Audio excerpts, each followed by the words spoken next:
Momento de conectarnos con Jorge Soto. Jorge, ¿cómo estás? Hola Ana, muy bien, muchas gracias. Oye, buen tema este de las innovaciones científicas, ¿no? De lo que nos espera este año. Supongo que pues, muchísimas cosas el año pasado ya se venían como cocinando algunas y yo creo que este es un año que va a ser bien interesante. Sí, bueno, como tú dices, al final creo que la ciencia está avanzando, la tecnología está avanzando cada vez más rápido, entonces cosas que hace 5 años pensábamos que iban a faltar 20 años para suceder, la realidad es que están pasando mucho más rápido. Sí. Estamos entendiendo a medir nuevas cosas o a ser más precisos en cómo medimos, por ejemplo, ondas gravitacionales u otro tipo de cosas. Y por eso una de las cosas que se esperan este año es una redefinición que no nos va a afectar en nuestra vida diaria a ti, a mí y a la mayoría de las personas, pero van a redefinir qué es un kilo, qué es un kilogramo, Ajá. van a redefinir qué es un segundo y van a redefinir qué es un ampere, que es la unidad de medida para medir la corriente eléctrica. Y esto es precisamente, te digo, no nos afecta a nosotros porque al final de cuentas no cambia tanto, pero lo que tratan de hacer es, conforme nos estamos moviendo hacia mediciones que tienen que ser todavía muchísimo más precisas, entonces están tratando de hacer que también estas mediciones de un kilogramo sean mucho más precisas. Por ejemplo, hoy en día un kilogramo está definido por un pedazo de metal que está guardado en una válvula, en un banco de París. Eso es un kilogramo hoy en día. Y lo van a cambiar para decir que es el número de átomos que hay en 0.012 kilogramos de carbono 12, por ejemplo. Entonces, al final de cuentas, lo que están tratando de hacer es agarrar constantes universales como la constante de Planck, como el número de Avogadro, constantes que ya sabemos que son universales y fijas, y redefinir todas estas unidades que usamos en nuestro día a día para que sean todavía muchísimo más exactas. Esto se va a votar en diciembre, en noviembre de este año, y se va a poner se va a ejecutar el año que entra. Entonces, te digo, no nos va a afectar en absolutamente nada en nuestro día a día, pero sí, si eres un científico aeroespacial, sí va a cambiar un poco, pues, qué quiere decir estas unidades. O sea, es un asunto de precisión, ¿no? Es un asunto de precisión y de equivalencias, ¿no? Y es una necesidad que tenemos hoy en día porque ya estamos, entonces ya una pequeña variación en la medición, como son tan pequeñas las mediciones, por ejemplo, de estas ondas gravitacionales, entonces una pequeña variación pues es un gran cambio, es un gran problema. Entonces por eso tenemos que reducir todavía esa variabilidad en este tipo de unidades. La otra cosa que va a estar interesante es el espacio. Elon Musk y Jeff Bezos y otros emprendedores están empezando a sacar ya cohetes comerciales. Elon Musk con su empresa de SpaceX va a sacar hoy anunció el cohete más poderoso que existe, que incluso van a lanzar un coche y que va a orbitar alrededor de Marte. Y como sabes, el presidente de Estados Unidos, Donald Trump, hizo una orden ejecutiva para que la NASA regrese a la Luna. Este año China va a lanzar una sonda para ir a la Luna, Japón va a lanzar una sonda para ir a un asteroide. Entonces, otra vez vuelve a arrancar esta competencia otra vez por el espacio, y lo que se espera es que en el año 2020 pues podamos regresar a la Luna, quizás para ya empezar a pensar en una colonia. Tenemos 30 o 40 años que no hemos regresado a la Luna, entonces la idea es que otra vez vuelva a regresar esto, y también gran parte de lo que hizo que fuéramos a la Luna es la competencia que había en ese entonces entre Estados Unidos y Rusia. Sí. Que vuelva a haber competencia entre Estados Unidos y ahora China y Japón y Europa, creo que es bastante interesante y va a hacer que se empuje cada vez más pues lo que podamos lograr y eventualmente poder ir a la Luna o a Marte. La otra cosa importante que hemos hablado muchísimo es CRISPR, que es esta técnica para edición de genes, sí, que básicamente es replicar el sistema inmunológico de las bacterias para poder editar un gen en una persona. Y esto tiene muchísimas promesas, y ha tenido muchísimas promesas desde que se descubrió en el 2013 para poder cambiar un gen y que en ese caso pueda pues evitar una enfermedad, ¿no? Enfermedades que tienen que ver con una sola mutación genética, como la fibrosis quística, como la hemofilia, entre otras. Entonces, ya se van a lanzar estudios clínicos este año en Estados Unidos y en Europa. se va a lanzar un estudio clínico en Estados Unidos para combatir bacterias resistentes a antibióticos, que es un gran problema. Sí, sí. Y se va a lanzar un estudio en Japón para combatir enfermedad de Parkinson.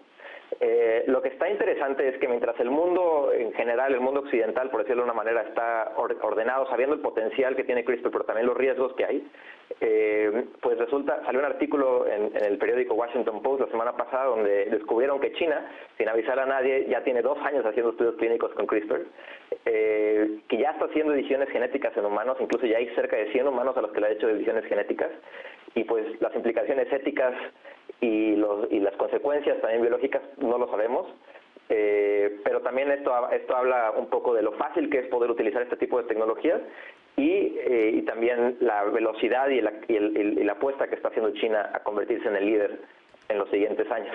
Oye, y además, pues todo este asunto de China y la utilización de CRISPR, en un ambiente de completa secrecía. Entonces, realmente no hay forma de que científicos de otros lugares del mundo puedan repetir o puedan evaluar lo que están haciendo. Estás hablando de que hay 100 personas que ya fueron modificados sus genes. Pues, ¿qué está pasando? O sea, digamos, el resto del mundo podría o tendría que tener acceso a estos estudios justamente por lo que tú dices, por las implicaciones a futuro que tienen que un país empiece a modificar genes de los seres humanos, ¿no?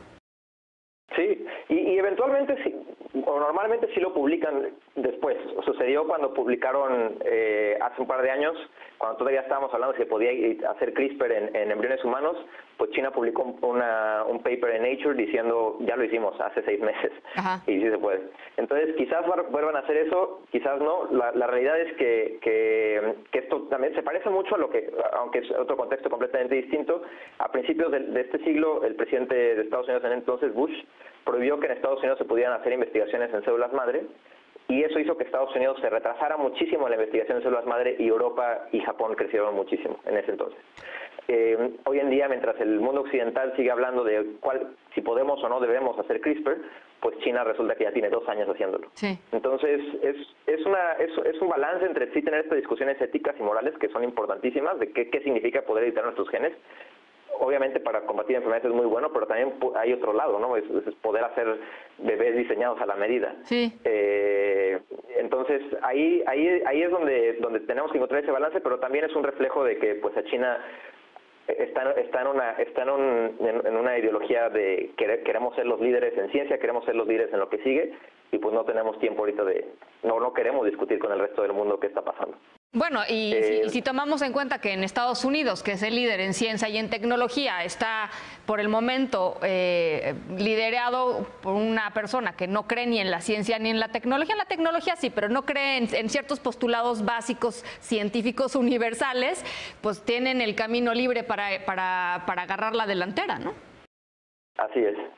Y esto es muy promisorio. CRISPR y nuevas maneras de hacer CRISPR, nuevas maneras de hacer edición de genes, es lo que se viene, y pues ojalá estos primeros estudios clínicos tengan resultados buenos, porque definitivamente abre una completamente nueva avenida de cómo podemos curar enfermedades, incluso antes de que existan, antes de que tengas enfermedad de Parkinson, simplemente por editando los genes que tienes que pudieran eventualmente tener Parkinson u otro tipo de enfermedades.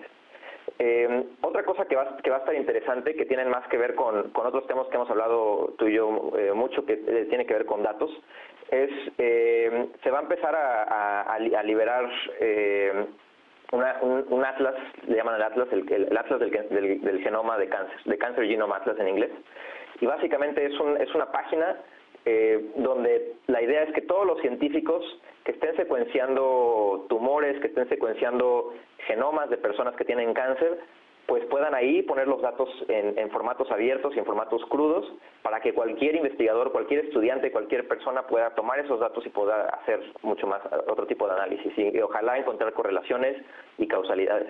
Esto también en paralelo con herramientas que están creciendo de datos, de big data, de inteligencia artificial, pues va a hacer que eventualmente podamos entender ya no nada más y es ya como se está tratando el cáncer hoy en día. Ya no es nada más dónde se origina el cáncer, o sea, ya no importa tanto si es cáncer de páncreas o cáncer de pulmón, importa más qué tipo de tumor tienes, porque con base en ello podemos saber qué tan rápido va a crecer ese tumor y qué medicamentos le van a funcionar o qué medicamentos no le van a funcionar. Entonces, hoy en día hay esfuerzos aislados y muchas veces privados, pero la idea de este Cancer Genome Atlas es que la gente o los investigadores puedan, pues, poner ahí sus datos y que muchas otras personas puedan también hacer investigación. Entonces es un ganar-ganar, porque tú pones tus datos, pero también puedes consumir datos de otros hospitales, de otros centros de investigación, y es un esfuerzo internacional. Hoy en día está arriba Japón, Estados Unidos y Europa, pero ojalá otros países, otra vez China o Latinoamérica, que estén haciendo investigación genómica, pues también puedan subir ahí sus datos. Pues, y finalmente... Sí, cuéntame. Perdón. Adelante. No, y finalmente el otro tema que quería platicarte, que va a estar bien interesante, es, pues regresando al tema de todo esto de datos abiertos y acceso abierto, es una batalla que está pasando ahorita en Alemania con una de los editoriales más fuertes de ciencia que se llama Elsevier, donde las instituciones científicas de Alemania dijeron: no creemos que te debemos de pagar lo que te estamos pagando por esto, porque al final de cuentas nuestros propios investigadores están publicando mucho de esto. Entonces ahorita no han llegado a un acuerdo y 200 universidades alemanas perdieron acceso a Elsevier o a todas las publicaciones de Elsevier.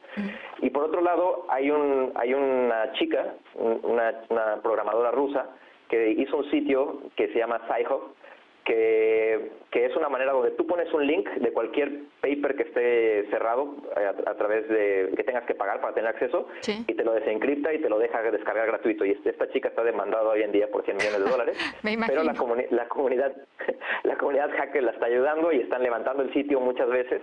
Pero al final de cuentas esto lo que habla es que tenemos que repensar, pues si queremos realmente avanzar la ciencia a los ritmos que queremos, que nos está pidiendo la civilización, pues entonces quizás tenemos que repensar un poco en que este conocimiento sea abierto y que de alguna manera puedas tener acceso a él para poder, al final de cuentas nadie se le ocurre una idea así nada más, sino es simplemente conectar las piezas de investigaciones que otras personas han hecho. Entonces, tener acceso a datos abiertos, tener acceso a investigaciones que otras personas hayan hecho, pues también abre la puerta también a que no tengas que ir a grandes universidades para poder leer estos papers, sino desde tu casa o por curioso puedas hacerlo también. Oye, pues la verdad es que cosas interesantísimas nos estás contando, y si te parece, ojalá podamos irlas un poco desmenuzando en lo que transcurre el año. La verdad es que hay cosas muy interesantes. El asunto de CRISPR y China me parece fascinante, así es que le vamos a echar un ojito más a fondo, pero si te parece lo vamos viendo. Sí, claro que sí. Muchísimas gracias, Jorge.